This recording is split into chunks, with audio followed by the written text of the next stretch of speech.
al Señor de los cielos, por los padres de esta casa, el pastor Choi y su esposa, que nos dan la oportunidad de estar aquí con ustedes. Mi nombre es Alonso Bedoya, soy pastor asociado del Ministerio Catedral Ven a Jesús, que lidera el pastor Abdiel Betancourt.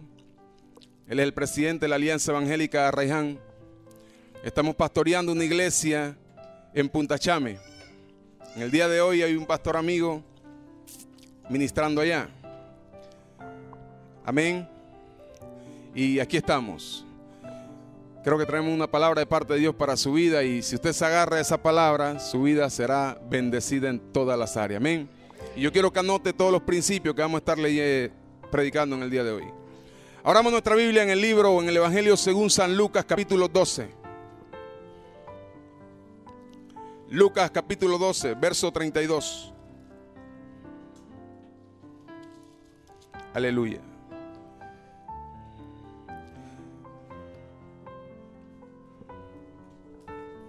Gloria a Dios.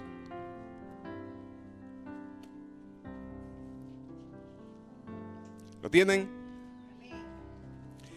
Dice así la bendita palabra del Señor, en el nombre del Padre y del Hijo y en comunión con su Santo Espíritu. Dice así: no temáis, manada pequeña, porque a vuestro Padre le ha placido daros el reino. Padre mío y Dios mío, gracias te damos, oh Dios de los cielos.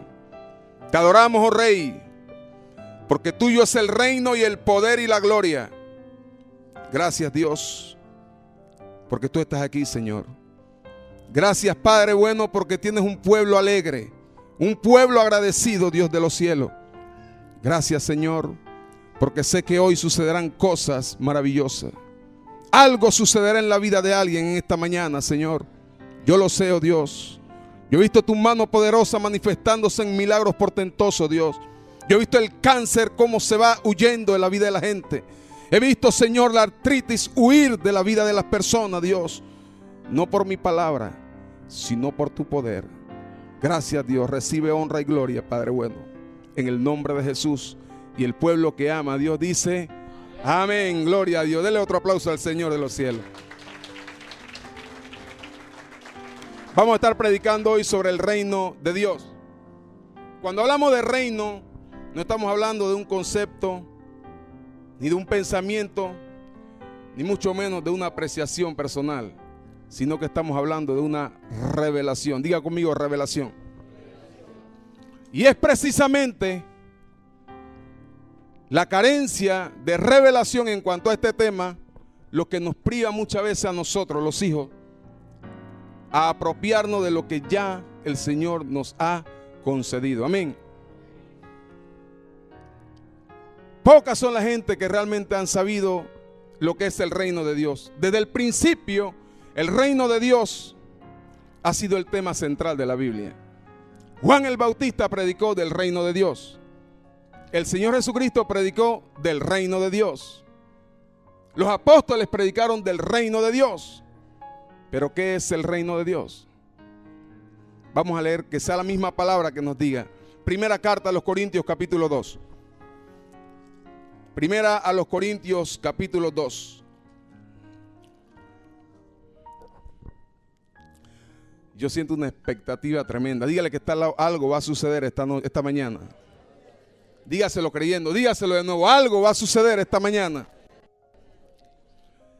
Dice así la palabra de Dios. Primera carta a los Corintios, capítulo 2, verso 6 dice: sin embargo, hablamos sabiduría entre los que han alcanzado madurez, y sabiduría no de este siglo ni de los príncipes de este siglo que perecen, mas hablamos sabiduría de Dios en misterio, la sabiduría oculta, la cual Dios predestinó antes de los siglos para nuestra gloria. Diga conmigo, para nuestra gloria. La que ninguno de los príncipes de este siglo conoció, porque si la hubieran conocido, nunca habrían crucificado al Señor de gloria. Antes bien, como está escrito, cosas que ojo no vio, ni oído oyó, ni han subido en corazón de hombre, son las que Dios ha preparado para los que le aman. Dígase conmigo. Pero Dios nos las reveló a nosotros por el Espíritu, porque el Espíritu todo lo escudriña, aún lo profundo de Dios. Porque ¿quién de los hombres sabe las cosas del hombre sino el Espíritu del hombre que está en él? Así tampoco nadie conoció las cosas de Dios sino el Espíritu de Dios. Y nosotros, diga conmigo nosotros, no hemos recibido el espíritu del mundo, sino el espíritu que proviene de Dios, para que sepamos lo que Dios nos ha concedido. Verso 13 dice: lo cual también hablamos, no con palabras enseñadas por sabiduría humana, sino con las que enseña el Espíritu, acomodando lo espiritual a lo espiritual. Pero el hombre natural no percibe las cosas que son del Espíritu de Dios, porque para él son locura, y no las puede entender porque se han de discernir espiritualmente. Amén. Entonces, lo primero que vemos aquí es que el reino de Dios, número uno, es una revelación. Amén. Yo sé que han escuchado este término. Revelación viene del griego apocaliptus. De allí viene lo que se llama el libro que se llama Apocalipsis.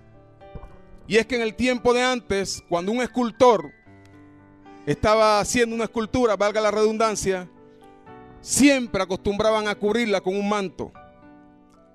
Pero cuando llegaba el día de presentar la escultura, mientras la escultura no estuviese descubierta, la gente se podría imaginar cualquier cosa.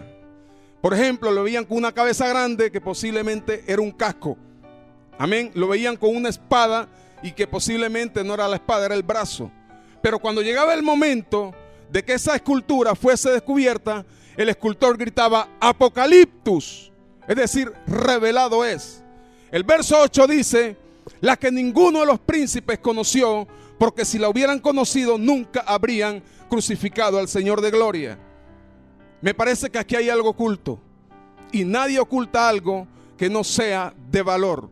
Entonces, lo primero que tenemos que entender, primer principio, que la revelación viene o es por gracia. Diga conmigo, por gracia. Porque el verso central de nosotros dice: a vuestro Padre le ha placido daros el reino. La palabra placido aquí es literalmente me dio la gana. Al Padre le dio la gana. La palabra gracia es literalmente recibir un regalo inmerecido. Por ejemplo, voy a asegurarme de no sacar un billete de 100. Gloria a Dios. Por ejemplo, a mí me da la gana de... Ven, hijita, acércate aquí. De bendecirte con esto para que te compres un helado. Amén. Eso es la gracia. Siéntate, hija. Eso es la gracia de Dios. Me dio la gana. Escúchame bien. La peor desgracia, y me parece que aquí no, porque si algo yo pude entender en antes, es que hay un pueblo agradecido. Pero la peor desgracia que puede existir en una nación, en una familia, en una iglesia, es que haya gente con corazón de ingratitud. Cuando la gente no reconoce la gracia de Dios, sienten que venir a la iglesia le están haciendo un favor a Dios o a los pastores. ¿Aló? Cuando la gente no reconoce la gracia de Dios, el servicio comienza a las 10, la gente viene a las 11 y viene con los pies arrastrando. ¿Y dónde está la palabra que dice: entrad por sus puertas con acción de gracia y por sus atrios con alabanza? A su nombre sea la gloria. Tenemos que tener corazones agradecidos delante de Dios. Mira, a mí me impacta la vida de un varón que hoy me invitó a cenar, a almorzar. Y yo le dije: mi hermano, no puedo. Yo estoy ando incompleto, le dije. Si mi familia ando incompleto. Yo soy un patriarca, tengo 6 hijos. Por la gracia de Dios. Yo me agarré de la palabra que dice: llenar la tierra y sojuzgarla. Y el varón de Dios me dice: lo invito a almorzar. Y digo: no puedo. Pero ese varón, hace 5 años yo le prediqué la palabra y se convirtió. Se convierte o se congrega allá en Tocumen. Él venía para acá, quería estar conmigo hoy, quiere estar conmigo hoy. Y ese hombre anda agradecido como usted no tiene idea. Dice que cuando llegó a la iglesia, un templo grande, hermano, no se fíe de los templos grandes. Aquí hay gloria, le digo. Aquí hay gloria, hermano mío. De verdad estoy impresionado, se lo digo. Y Dios es mi testigo que no hablo tontería. Porque si yo hablo lo que no es aquí, créame que yo estoy consciente de que puedo caer muerto. Porque esto se respeta.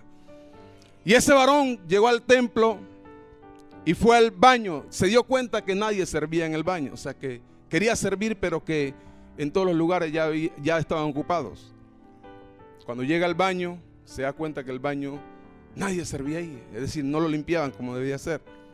Y él dice: este es el lugar que me voy a agarrar. y empezó a limpiar el baño agradecido con el Dios de los cielos. Y un día llegó un ministro y él quiso atenderlo. Y habló con el pastor, compró agua, compró cositas para brindarle.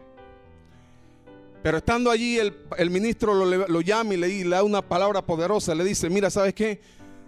Vienen cosas grandes para tu vida.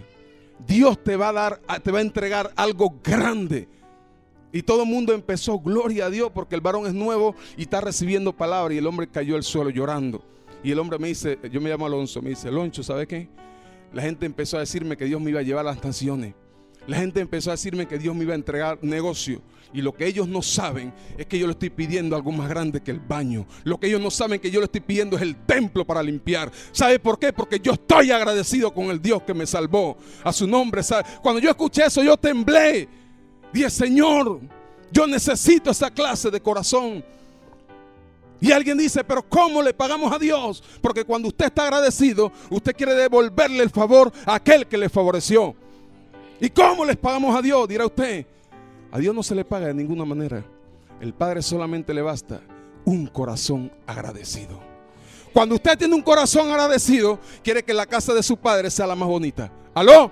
Cuando usted tiene un corazón agradecido, nada le roba el gozo. Usted sabe que vino a alabar al Dios de los cielos porque tiene un corazón agradecido delante de Él. Porque todo lo que tiene es por la pura gracia del Dios de los cielos. A su nombre sea la gloria.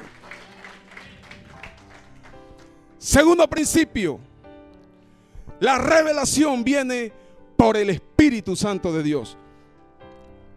Verso 10 dice, lo que acabamos de leer: pero Dios nos la reveló a nosotros. ¿Por quién? Por el Espíritu. El Espíritu Santo de Dios es quien revela el reino al corazón del hombre. Dice la Biblia que el Señor, cuando él dijo que Él enviaría su Espíritu para convencer al hombre de pecado, de justicia y de juicio. Es el Espíritu Santo de Dios quien convence al hombre. Y esa respuesta, esa convicción, lleva al hombre a la salvación. El hombre no puede convencer al hombre. Por eso yo soy hombre, que yo no predico. Usted jamás me va a escuchar: ven a Cristo para que tus problemas se te acaben. No, Señor. Digo, venga a Cristo porque usted necesita salvación.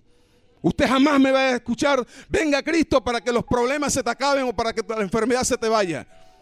Te venga porque necesita arrepentimiento. Y estando aquí, el Señor de los cielos lo sanará, lo salvará y hará con él lo que quiera. Porque muchas veces maquillamos el mensaje de salvación. Queremos convencer al hombre y en el primer movimiento del infierno la gente se aparta. ¿Sabe por qué? Porque no fueron convencidos por el Espíritu Santo de Dios. Es el Espíritu quien convence a la vida del hombre. Iglesia amada. Amén. Es el Espíritu Santo.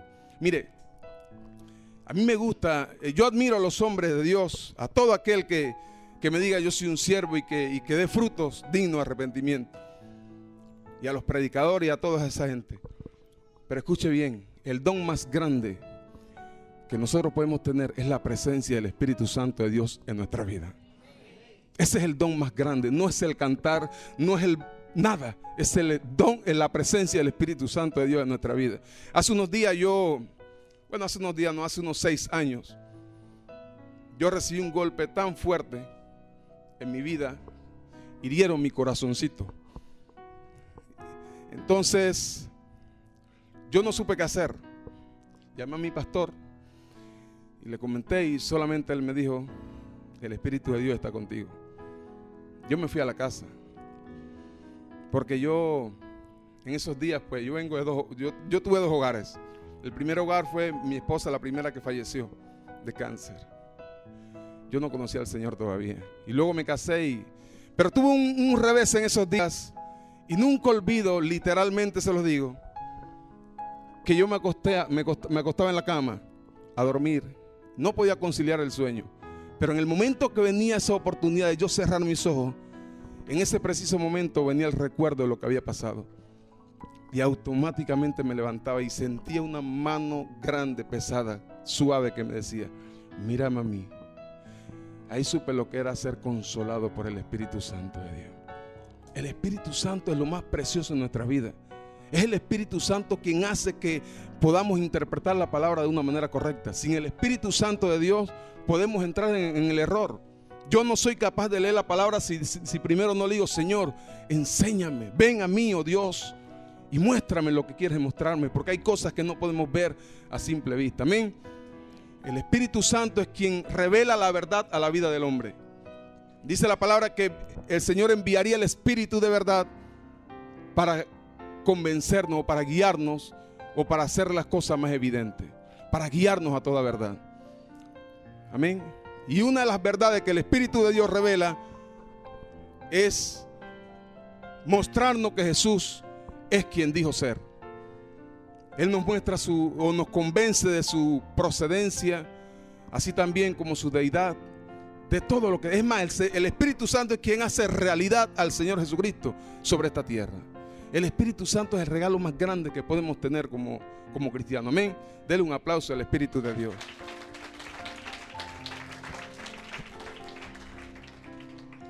Tercer principio: la revelación viene a través de la palabra de Dios. Amén. Es a través de la palabra de Dios.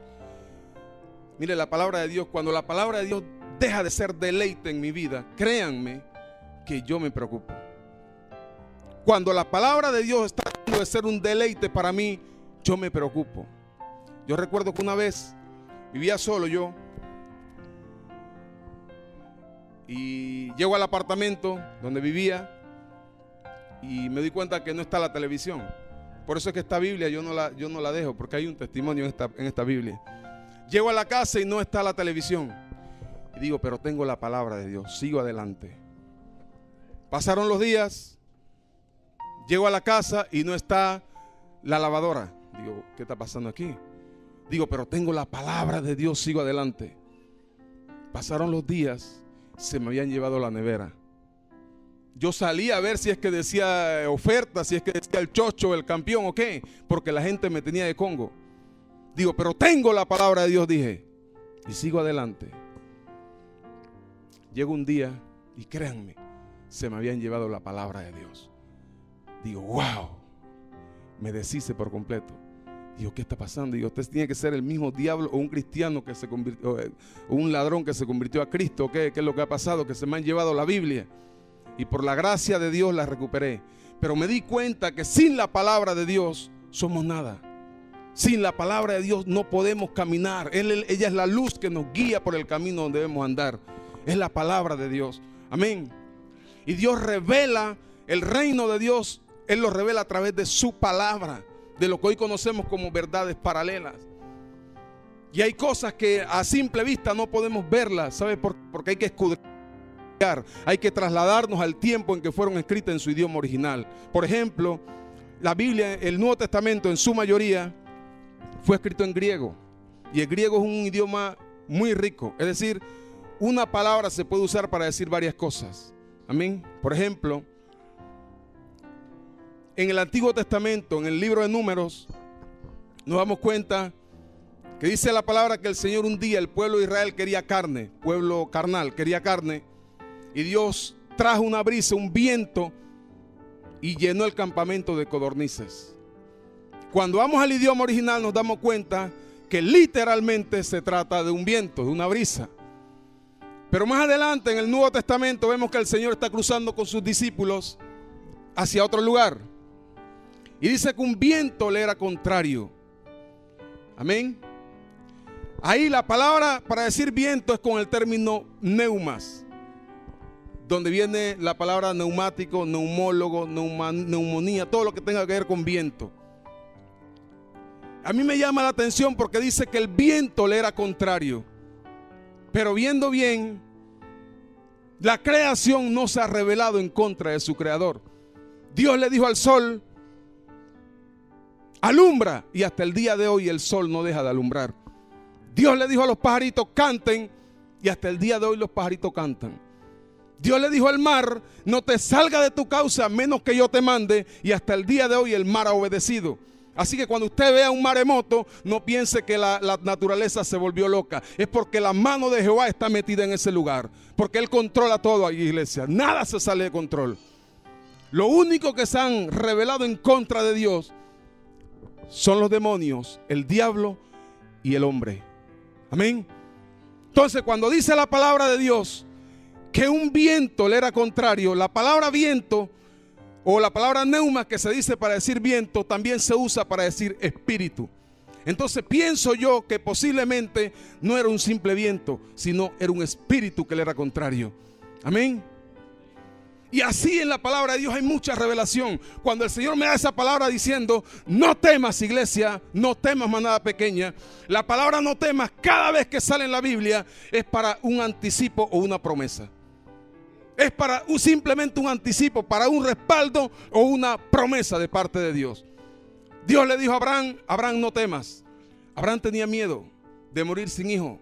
Ya era viejo y usted conoce la historia. Dios le dice: no temas, Abraham. Luego Abraham tiene un desliz. Ustedes saben cuál fue el desliz de Abraham, que al final vino un varón llamado Ismael, gloria a Dios. Pero cuando ya Ismael está grandecito, que nace Isaac, por mandato de Sara y el mismo Dios, Agar tiene que irse. Y cuando va por el desierto, dice la palabra que se le acabó la provisión a Agar. Y en ese momento dice que se apartó, dejó a su hijo solo para no verlo morir. Y en ese momento viene: no temas Agar, porque yo tengo propósitos con tu hijo también. Alguien que recibe esta palabra. Dios dice: yo tengo propósitos con tu hijo. No importa lo que está sucediendo con tu familia, Dios te dice: yo tengo propósitos para con tu hijo. Y cuando ya Isaac crece, la Biblia dice que Dios bendice al varón de tal manera que se muda a Filistea. Estando en Filistea ya no cabe y se muda a otro lugar llamado Gerar.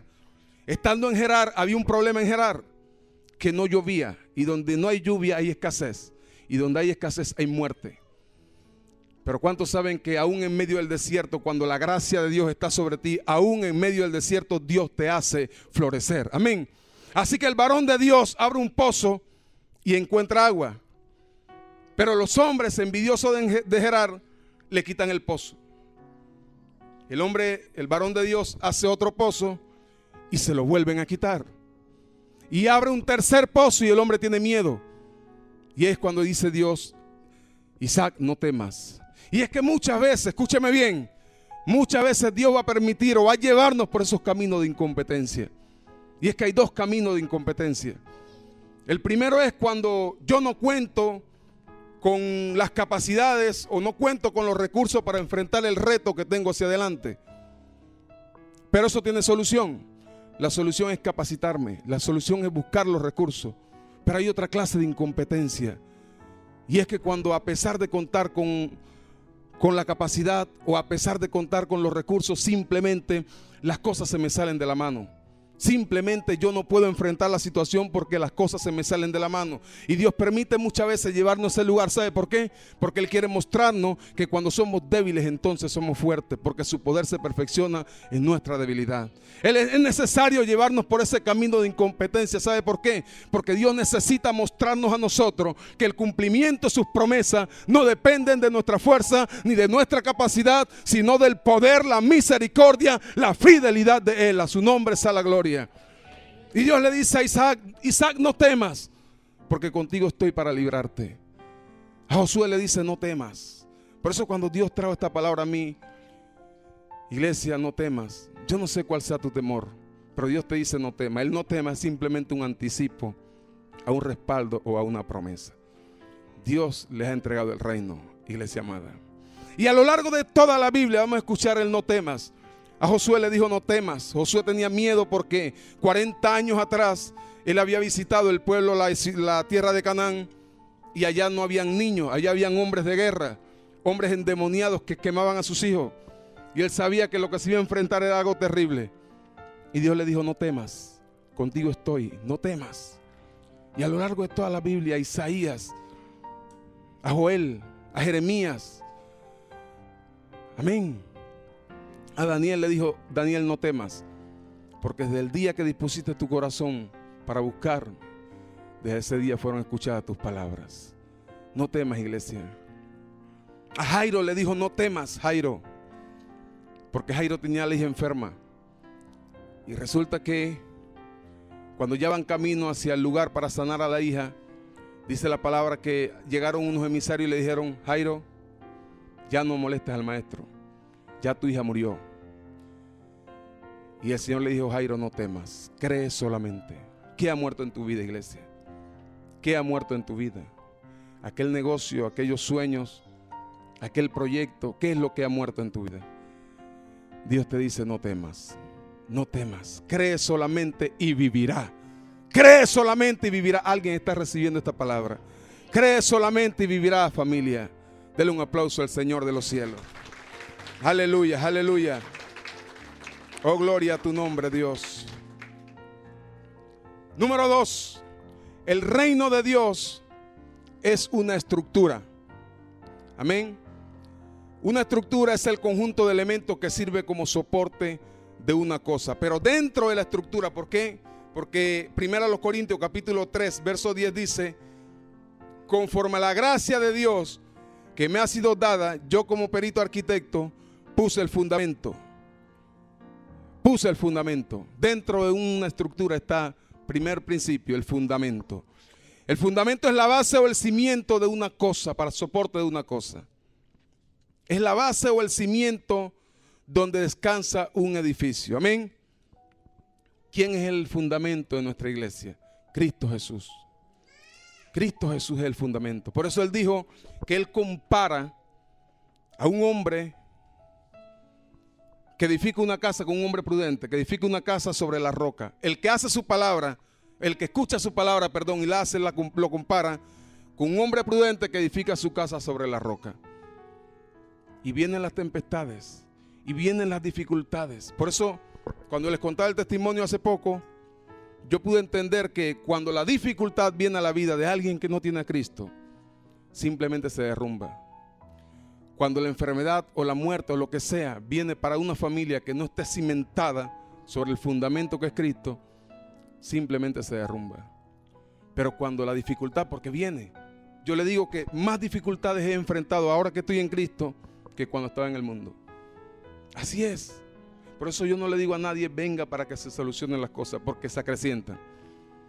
Pero podemos tener victoria en todas esas pruebas. Amén. El Señor no nos dice que, es más, la promesa del Señor es: en el mundo tendréis aflicciones, pero confiad, yo he vencido el mundo. Amén. Entonces Él compara a un hombre que escucha su palabra y la hace con un hombre prudente, que edifica su casa sobre la roca.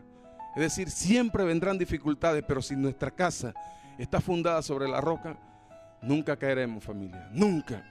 Agárrese siempre del Señor de los cielos.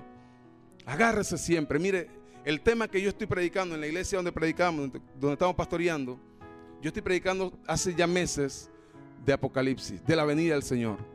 Y yo no cambio ese tema, porque muchas veces la iglesia, como personas normales que somos, nos enfocamos en las cosas terrenales y nos olvidamos de lo verdadero, de lo celestial, de la vida eterna. Y el Señor quiere que manifestemos su reino en esta tierra, pero sin olvidar que nuestra ciudadanía está en los cielos, que nuestro verdadero tesoro está en los cielos. Amén. Gloria a Dios. Entonces, el Señor es el fundamento, y mucha gente hasta el día de hoy tiene problemas con esto. ¿Por qué? Aún la iglesia católica dice que Pedro es el fundamento, pero la iglesia no puede estar fundada sobre cualquier hombre. La iglesia está fundada sobre Cristo Jesús.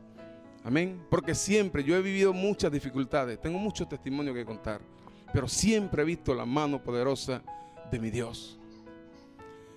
Amén. Yo recuerdo, yo vivía en un apartamento hace unos años, y recuerdo que en las cosas de Dios, Dios nos lleva hasta el extremo muchas veces para probarnos.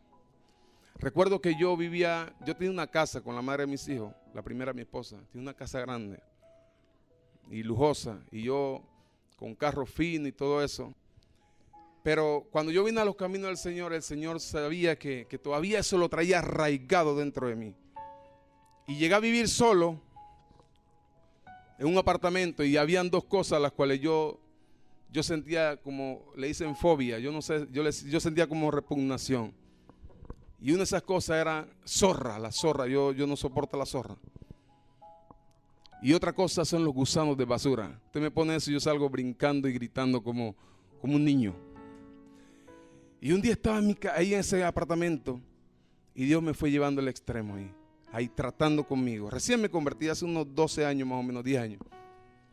Y recuerdo que estando en ese apartamento solo, estaba en oración, me acosté y Dios me quiso quebrantar porque sabía que habían cosas que tenía que sacar de mí. Y yo estoy durmiendo cuando de repente, ¡pum!, sobre la cama. Y digo, ¿qué pasó? Yo solo. Una zorra, hermano. Y era un apartamento, yo estoy pagando bien este apartamento, una zorra cayó. Y me entristecí, la agarré, eso sí, la saqué a escobazo. La saqué. Y después a los par de días nuevamente estoy acostado cuando de repente, ¡pum!, digo, ay Dios mío, la zorra de nuevo. La agarré por la cola, salí huyendo y la tiré más lejos. No me atreví a matarla. Al par de días, ¡pum!, la zorra. Llamé a la señora y yo, señora, si esa zorra vuelve a entrar a mi casa, a este apartamento, yo me voy. Y el Señor tratando con mi vida. Luego al par de días estaba en oración. No sé cómo, parece que la basura estaba un poco cerca y yo estoy orando cuando de repente me acuesto, y cuando estoy durmiendo siento cosas en mi espalda. Y siento, Dios, ¿qué es esto? Y prendo la luz y me di cuenta que mi cama estaba llena de gusanos de basura. Dios quebrantando mi corazón, familia. Me di cuenta que yo estaba fundado sobre la roca. Me di cuenta que Dios estaba fundando mi vida sobre Él, quebrantando y sacando todo orgullo y todo lo que no era correcto para el ministerio. Entonces me di cuenta, familia, que cuando nosotros estamos fundados sobre la roca viva, pase lo que pase, usted nunca caerá. Todo lo que tenemos que procurar es vivir una vida en santidad. Amén. Dele un aplauso al Señor.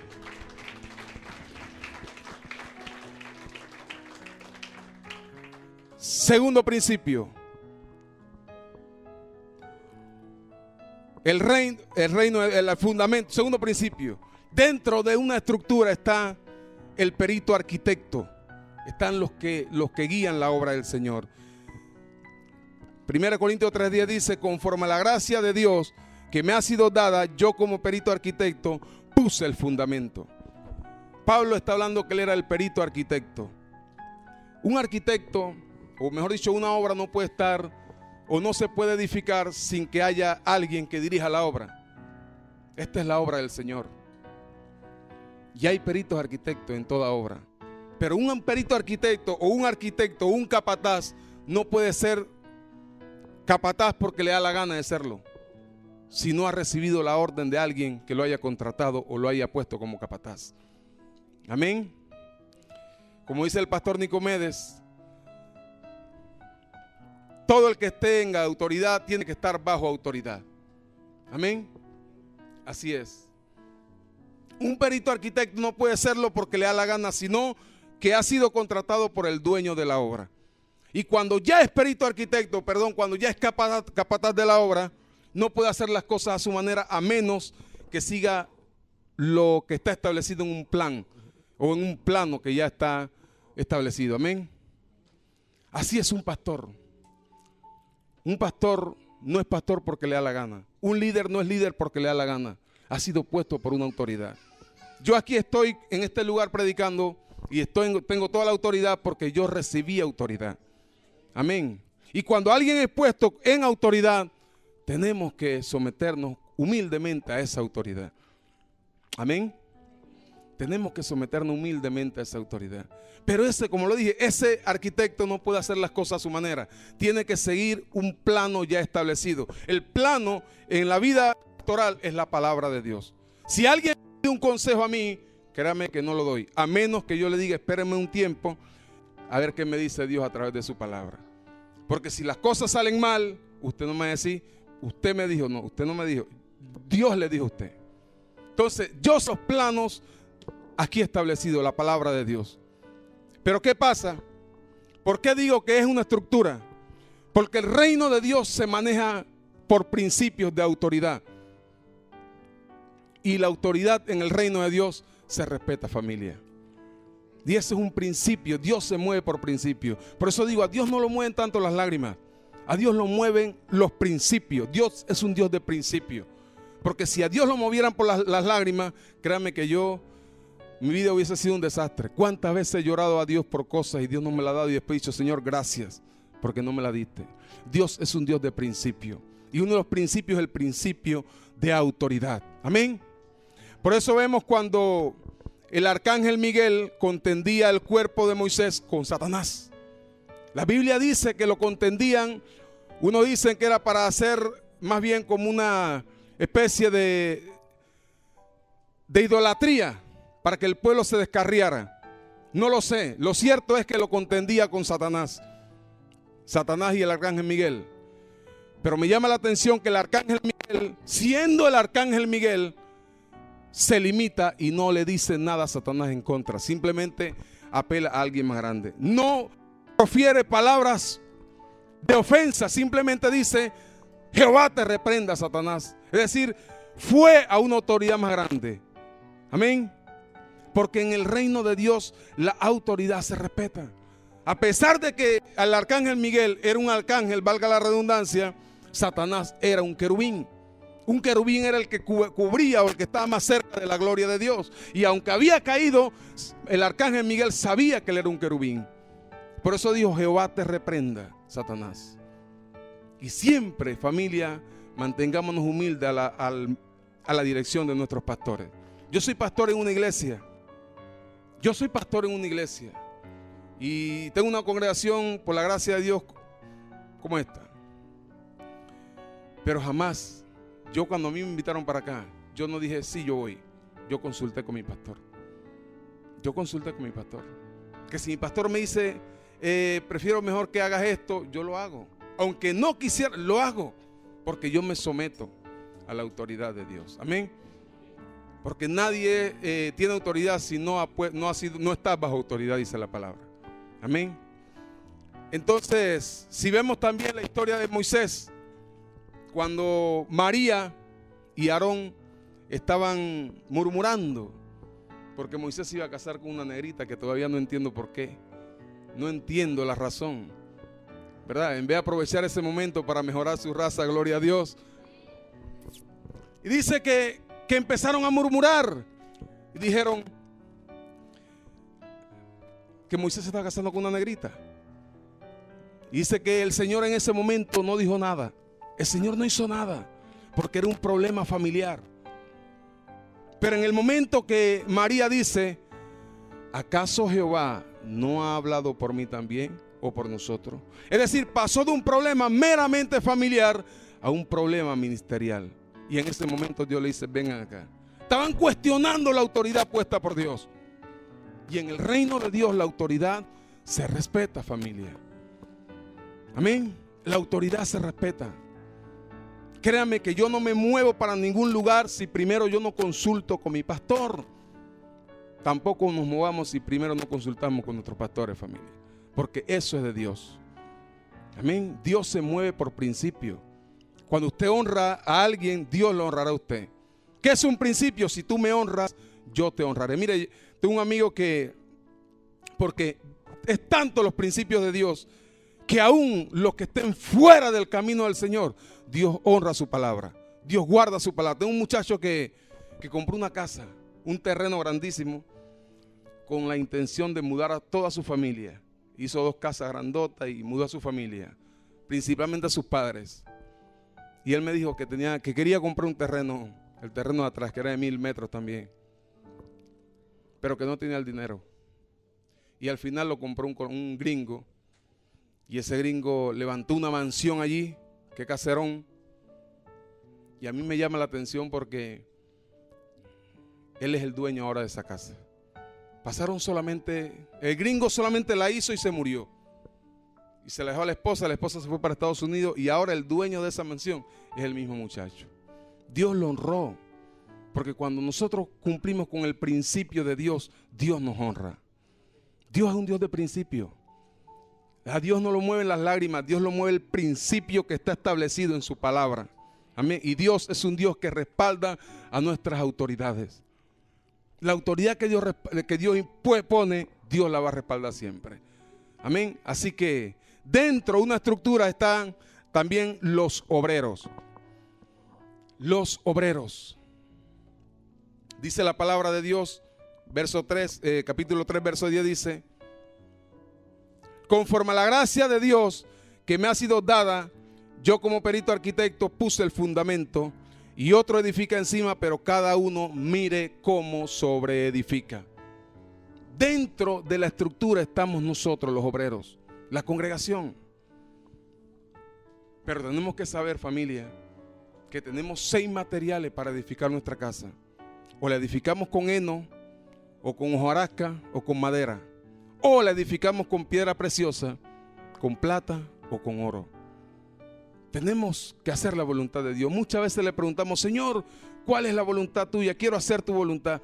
Pues mi voluntad es que tú perdones a tu hermano. Pues mi voluntad es que tú salgas y prediques mi palabra.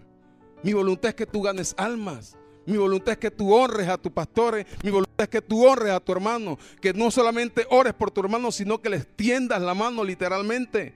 Esa es la voluntad de Dios.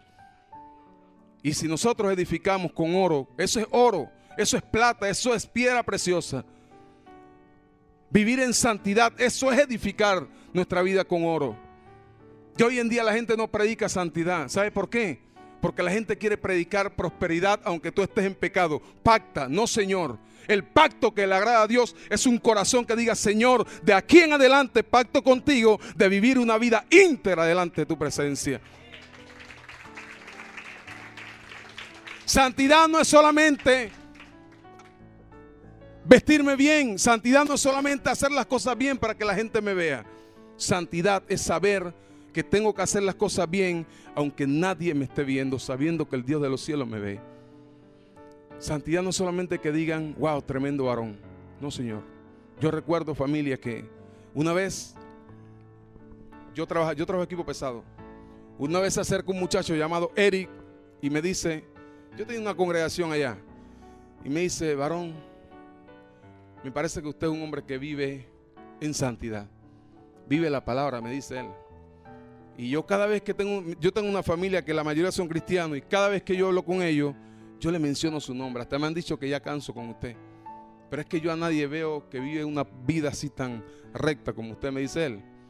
Wow, cuando yo escuché ese halago, yo salí glorificando al Señor. Recuerdo que agarré mi carro, me fui.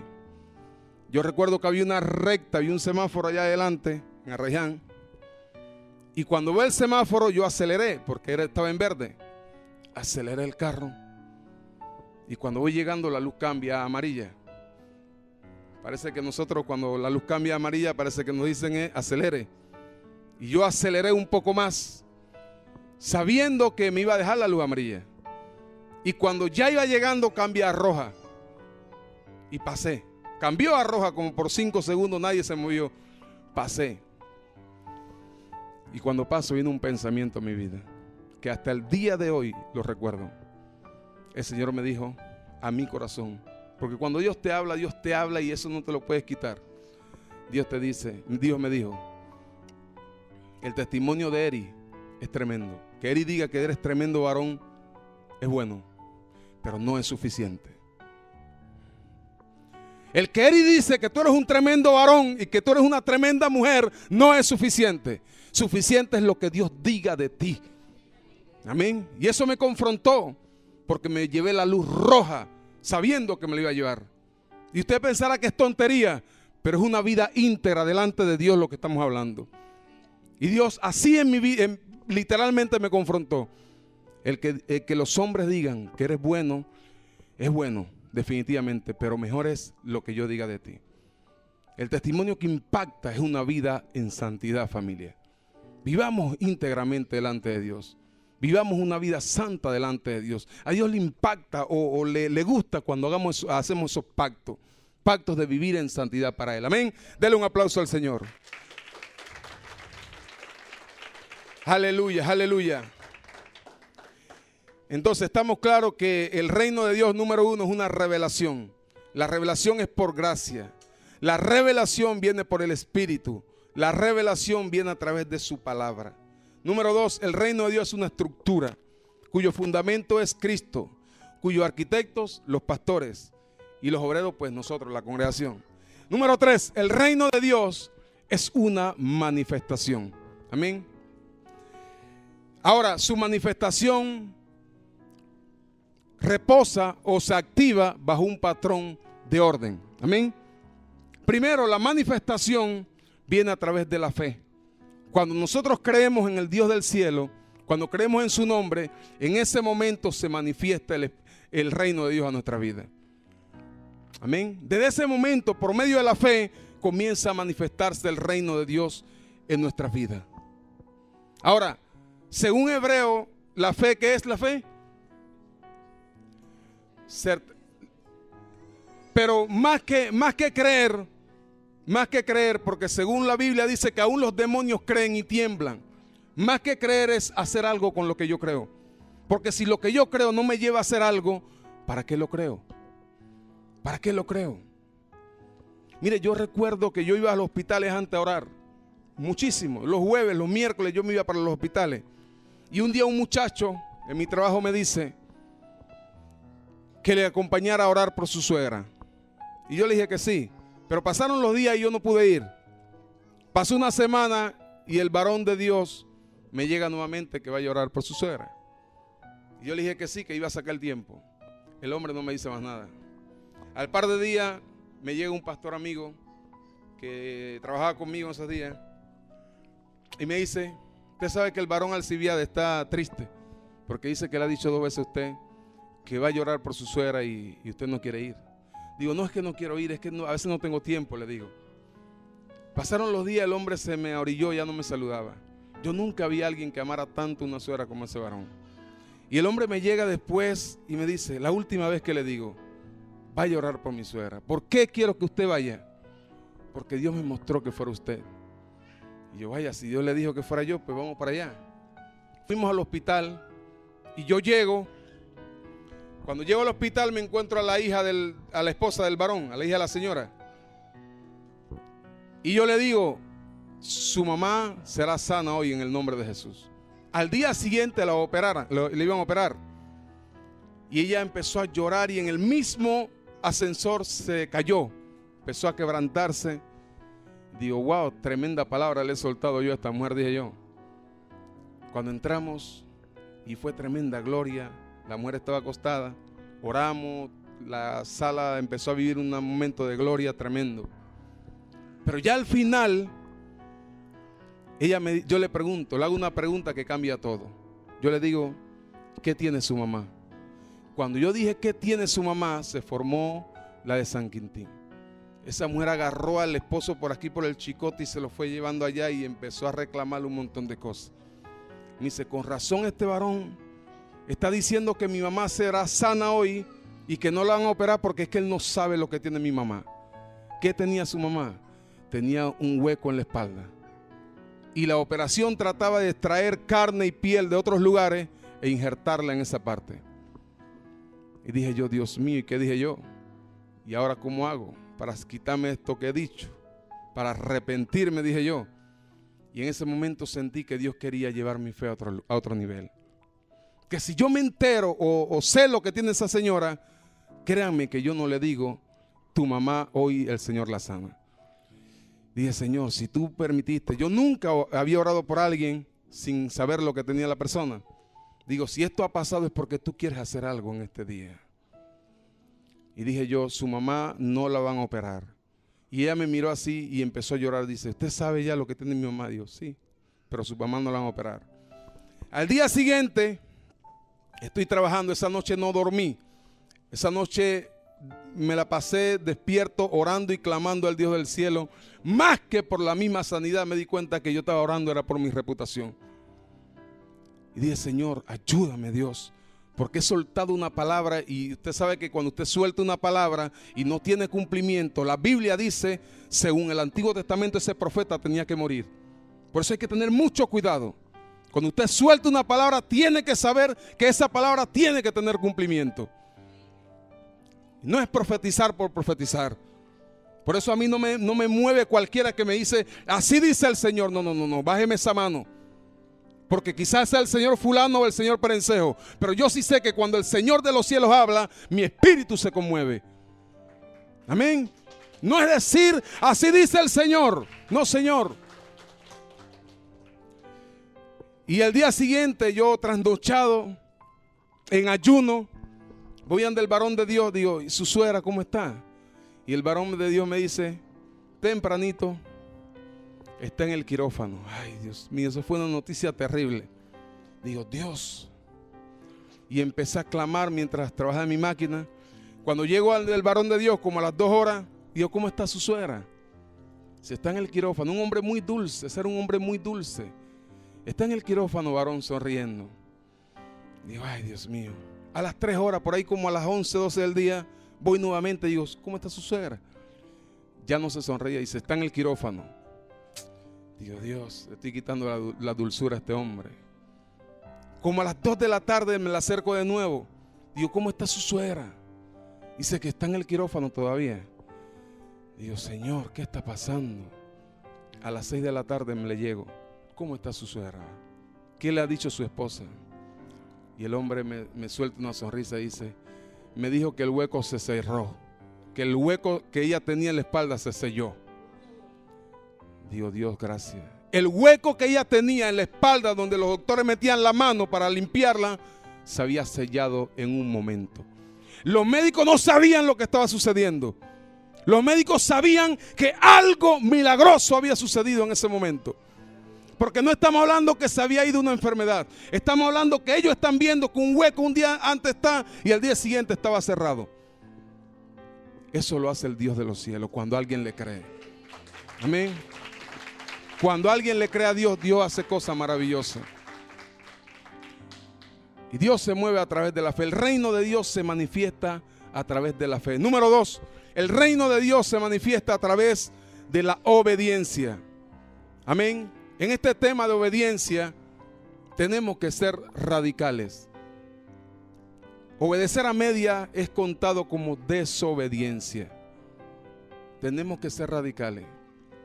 Cuando Dios ve a alguien que obedece a su palabra, que obedece a sus pastores, créame, se lo digo, que el reino de Dios se manifiesta en su vida. Y a mí me gusta predicar porque Dios me ha llevado a muchas cosas. Es un hombre de mucho testimonio. Yo tenía una serie de mensajes que yo enviaba todas las mañanas con la palabra y un mensaje y un testimonio. Y una de esas veces yo recuerdo que mi carro no tenía, o sea, las llantas que tenía estaban totalmente lisas. No tenía ni siquiera para comprar llantas de segunda. Y yo empecé a clamar a mi Dios. Digo, Señor, ayúdame a comprar unas llantas. Y un día se acerca un varón de Dios llamado Ismael y me dice, yo tengo la clave del éxito, me dice. ¿Sabe cuál es la clave del éxito? Digo, no. Dice, la obediencia. Dice, he obedecido a la voz de Dios y he traído una provisión para usted, un dinero para usted. Lo que me entregó fue justamente la plata que necesitaba para comprar las llantas, las 4 llantas. Pero en esos días estaba pasando por una dificultad tremenda. Mire, usted sabe que hay casas donde a veces no hay comida, no hay nada que comer, pero nunca se acaba la sal. Usted llega a esa casa y diga, deme un poquito de sal. ¿Cómo no? No tengo arroz, no tengo pan, no tengo queso, pero aquí hay sal. Pero cuando la sal se acaba en una casa, la cosa está terrible. En mi casa se había acabado la sal. Y dije yo, wow, me había dado como $300 del varón. Voy a mi casa, le cuento a mi esposa el testimonio lleno de gloria y todo. Dije, pero tenemos que ser sabios, mami. ¿Sabes que no tenemos comida? Compramos 2 llantas nuevas y 2 de segunda o algo, pero compramos para la comida. Y ella me dice, ¿sabes cuál es la clave del éxito? Dice, la obediencia. Compra tus 4 llantas nuevas. Y digo yo, mami, pero ¿sabes algo? Que tú no estás en mi pellejo, le dije. Yo soy el proveedor de esta casa. Y mi esposa se levanta y me dice, te equivocas. Tú no eres el proveedor de esta casa. El proveedor de esta casa se llama Jehová de los ejércitos. Dije yo, wow. Y salí así un poquito agachado y me fui a comprar las 4 llantas. Pensando, digo, no hay nada que comer en mi casa. Cuando regreso, Digo, mami, ahí están las llantas, no sé si podemos sacar un guiso de esas llantas, le digo. Y ella me dice, tú verás la mano de Dios en nuestras vidas.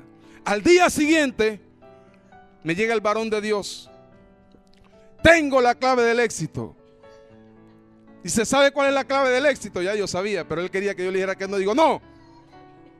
Dije, la clave del éxito es la obediencia. ¿Compró las 4 llantas nuevas? Digo, sí. Dice, por cuanto escuchó la voz de Dios y cuanto obedeció a la voz de Dios, aquí está el dinero de su provisión. La obediencia, iglesia amada. Alguien dijo que mejor es 1 minuto de obediencia que 10 años de oración y ayuno viviendo en desobediencia. A mí no me impresiona alguien que diga yo oro, yo ayuno, si no obedece. A mí no me digas que eres un hombre de Dios. A su nombre sea la gloria. La obediencia a todo lo que Dios manda, principalmente a su palabra. Principalmente a su palabra. La obediencia. Usted quiere ser un hombre de testimonio, una mujer de testimonio, obedezca la palabra. Vive en santidad. La santidad es algo que a mí, ¿por qué? ¿Por qué es importante la santidad? Porque sin santidad nadie verá a Dios. Y usted podrá hacer lo que sea, pero si no es obediente a la palabra de Dios, si no vive una vida íntegra delante de Dios, nada sucede. Por eso no me preocupé mucho en venir aquí. Digo, yo voy. Porque solamente necesito que Dios me dé una palabra de parte de Él y yo tengo una vida llena de testimonio. Y cuando usted es testigo del poder de Dios, usted habla con libertad y con poder. Amén. Alabe la gloria de Dios. Dele un aplauso al Señor. Y termino con esto. El reino de Dios se manifiesta a través de la siembra. Amén. A través de la siembra se manifiesta el reino de Dios. Dios honra al dador alegre. Dios honra su palabra. Si usted le da a Dios, Dios le va a dar a usted. Yo no soy un hombre de predicar de prosperidad, pero lo que sí yo sé, que cuando usted le da a Dios, Dios le devolverá. Amén. Y al rey, como dice mi amigo, al rey le gusta el oro. Al rey le gusta el oro. La Biblia dice que cuando el Señor nació, le trajeron incienso, mirra y ¿qué más? Y oro. Dice que las calles de la Nueva Jerusalén son ¿de qué? De oro.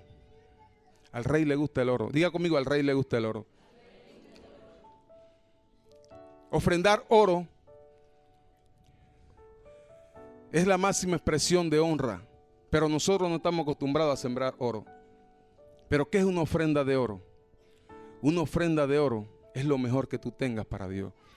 A mí no me motiva a nadie a dar más de lo que yo traigo destinado. ¿Por qué? Porque siempre traigo una ofrenda de oro. Es decir, que yo llego a la iglesia a escuchar la palabra de Dios. A mí nadie me dice, si das tanto y si das más. No, ya yo traje mi ofrenda de oro. Y yo sé que esta es mi ofrenda de oro. Porque si yo puedo dar porque un pastor me motiva, quiere decir que no era mi ofrenda de oro. ¿Aló? Cuando usted salga de su casa, destine una ofrenda de oro para su Dios. No razone, no piense mucho, hágalo en fe. Porque a menudo Dios no va a pedir cosas que simplemente van a chocar contra nuestro raciocinio. Pero escúcheme bien, bienaventurado es el hombre y la mujer que aprenden a confiar en Dios. Bienaventurado es el hombre y la mujer que aprenden a creerle al Dios de la Biblia. Porque nunca usted caerá. Usted cada vez que haga algo de todo corazón, Dios le va a respaldar. Amén. Diga conmigo, al rey le gusta el oro. ¿Qué es una ofrenda de oro? Es darle a Dios palabras que salten en su nombre, pero que salgan del corazón. Amén. A Dios le gustan los pactos del corazón. Familia amada. Le digo familia porque son hijos de mi Padre. Amén. Familia, a Dios le gustan los pactos de corazón. Y la ofrenda de oro que más le agrada a Dios es una vida íntegra delante de Él. Pero también se manifiesta a través de la siembra. De sembrar. Siémbrele siempre al Dios de los cielos. Y usted siempre cosechará. Usted siempre cosechará. Yo no me preocupo por el dinero, porque yo sé que siempre Dios tiene para mí. Yo nunca, jamás moriré de hambre, siempre y cuando mi mirada esté puesta en Él. Mi corazón tiene que estar arraigado al corazón de Dios, porque me apropio entonces de las promesas que están en su palabra. Amén. Póngase sobre sus pies. Yo quiero que el coro me acompañe. Yo quiero leer un poco la palabra de Dios para culminar. Aleluya. Aleluya, aleluya. Oh, gloria a tu nombre, Dios.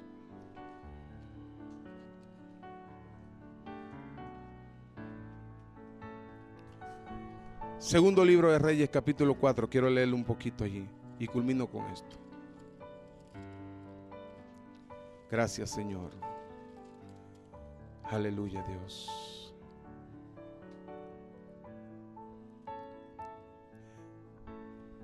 Gracias, Señor. Digno eres, Dios mío. Yo siento la presencia del Señor aquí, y familia, de verdad. Él está aquí.